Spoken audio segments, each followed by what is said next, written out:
Hello दोस्तों, स्वागत है मेरे YouTube channel all learning star के अंदर। दोस्तों, आज की हम इस वीडियो में जानेंगे कि भौतिक विज्ञान के जो अध्ययन करने के कौन से जो भाग होते हैं और उनके लिए यानी भौतिक विज्ञान के जो अध्ययन करने के कौन से जो तरीके होते हैं उनके बारे में अध्ययन करेंगे। ठीक है। और हम यह भी जानेंगे कि भौतिक विज्ञान के अंदर मापन की आवश्यकताएँ क्यों होती है। तो इस आज की वीडियो में हम इन्हीं के बारे में अध्ययन करेंगे।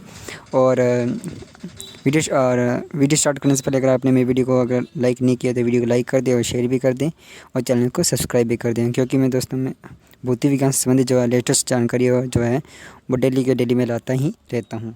तो दोस्तों चलो वीडियो स्टार्ट करते हैं। Let's now.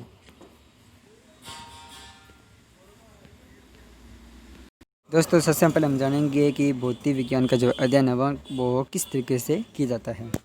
तो भौतिक विज्ञान का जो अध्ययन है वो निम्न आधारों पर किया जाता है, जैसे कि आप देख सकते हैं सिद्धांतों के आधार पर। दूसरा जो आधार हो जाएगा वो है प्रयोग के आधार पर भौतिक विज्ञान का अध्ययन करना।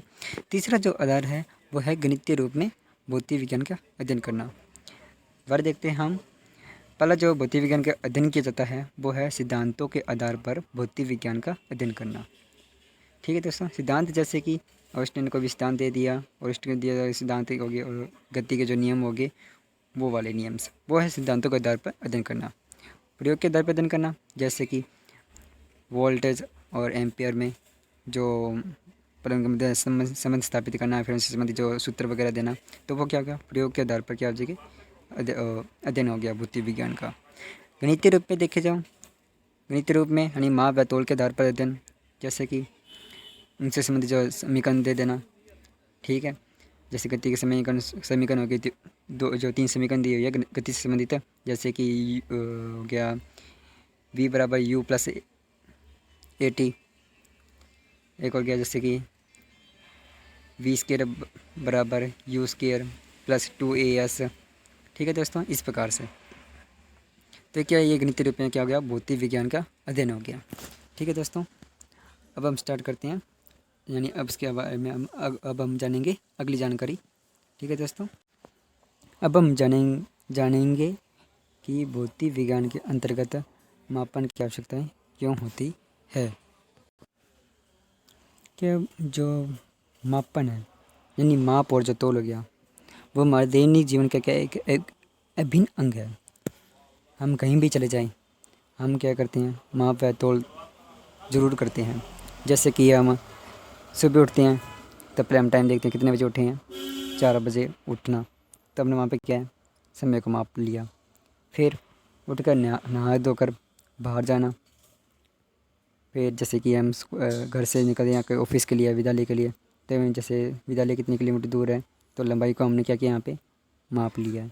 लंबाई को मापना, जैसे कि हमारे जो घर से है जो ऑफिस वगैरह या विद्यालय वगैरह 1 किलोमीटर दूर है या 2 किलोमीटर दूर है, तो हम यहाँ पे क्या कर रहे हैं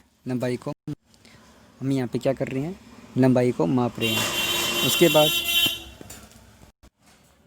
अगर हम फिर परचून की दुकान से वगैरह जैसे सामान वगैरह लें, तो जैसे उनसे कहते हैं कि हमें 2 किलो चीनी या 3 किलो चीनी वगैरह चाहिए, तो हम यहाँ पे क्या कर रहे हैं उस पदार्थ के जो भार को क्या कर रहे हैं नाप रहे हैं। उसके बाद जैसे पानी या फिर तेल वगैरह लेना, जैसे 500 ml 1 लीटर तेल, इस तरह से। तो इस तरीके से देखा जाए तो क्या है हमारे दैनिक जीवन में क्या होती है मापन की आवश्यकताएँ होती हैं। तो हम पढ़ते हैं भौतिक विज्ञान के अंदर जो मापन की आवश्यकता क्या होती हैं वो देखते हैं।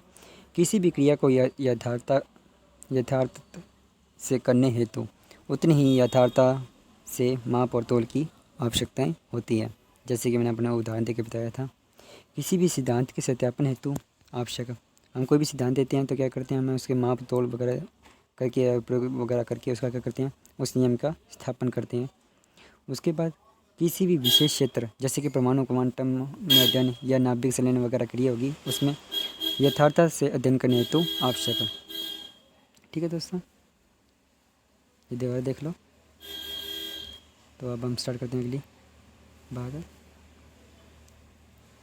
अब हम पढ़ेंगे भौतिक विज्ञान के अंतर्गत जो मापन किस प्रकार करते हैं विभिन्न राशियों के बीच, उसके बारे में अध्ययन करेंगे। ठीक है दोस्तों। अब हम जानेंगे कि भौतिकी के अंतर्गत हम जो मापन किस प्रकार करते हैं और विभिन्न राशियों के बीच उनका जो संबंध किस प्रकार से स्थापित करते हैं उसके बारे में हम जानेंगे।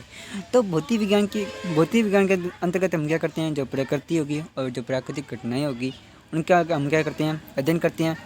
ठीक है, उसके अलावा हम क्या करते हैं, जो द्रव्य है वे ऊर्जा के जो परस्पर जो अन्य क्रिया होती है, ऊर्जा के मध्य जो द्रव्य के मध्य जो अन्य क्रिया होती है उनके मध्य उनका भी क्या करते हैं, हम अध्ययन करते हैं। ठीक है, तो अब जब कुछ घटनाएं वगैरह ऐसी होती है, ठीक है, उनके संबंधित क्या जैसे कुछ प्रभावी राशियाँ भी आ जाती है। ठीक, जैसे कि लंबाई वगैरह, मीटर वगैरह, लंबाई होगी, चौड़ाई या फिर जैसे दूरी, जैसे आवर्तकाल, समय वगैरह। ठीक है, वेग, चाल, इस तरह से जो क्या आ जाती हैं, उनकी प्रभावी राशि आ जाती हैं, जिनके मध्य क्या होता है, संबंध स्थापित हो जाता है। फिर उनसे संबंध क्या होता है, सूत्र स्थापित करके हम क्या कर लेते हैं, उनका समीकरण बनाते हैं। ठीक है, क्या कर लेते हैं, हम समीकरण बनाते हैं और इन समीकरण का इनका फिर हम क्या करते हैं, इनका प्रयोग करते हैं। जब इनका प्रयोग इन समीकरणों में जैसे पुनः जो निष्कर्ष निकलता है, अगर वो सैद्धांतिक तौर पर, ठीक है, समीकरण के अकॉर्डिंग और प्रयोगात्मक तौर पर भी बिल्कुल सही हो, तो हम क्या करते हैं, वो समीकरण क्या होती है, सत्यापित हो जाती है। ठीक है दोस्तों, तो इस प्रकार से क्या करते हैं, हम मापन करते हैं। जैसे कि यहाँ मापन करते हैं, वह समीकरण वगैरह बनाते हैं। उदाहरण तौर पर हम वापस बताता हूँ, जैसे हम वो शुरू से पढ़ रहे हैं, अर्थात यहाँ से पढ़ रहा हूँ एक बारी। ठीक है दोस्तों, भौतिक विज्ञान प्रकृति और प्राकृतिक परिघटनाओं का अध्ययन करती है। द्रव्य व ऊर्जा के परस्पर अन्योन्य क्रियाओं का अध्ययन किया जाता है।